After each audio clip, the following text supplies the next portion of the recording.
ये मार रहा है, ये मार देगा अभी। बड़ी मछली है, बड़ी बहुत फंसाए थे।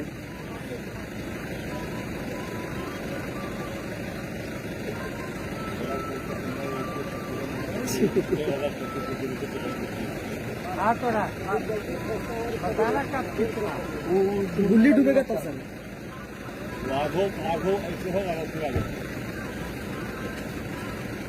कभी कभी गलती फंस जाता है, कभी कभी घंटों लगता है, तो पेशेंस लगाना है।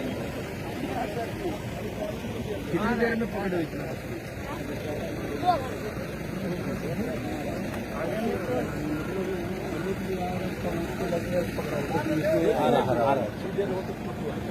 दिखाओ तो मछली, ये जिंदा है, चेहरा है ये आगे पकड़ लो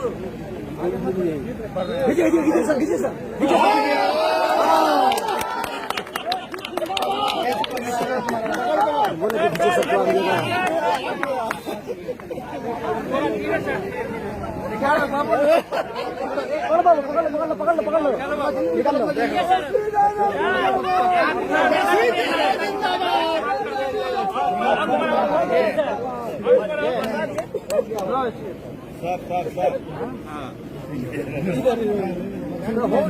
दूसरा ट्राई सर, एक बार हो गया, कितना मछली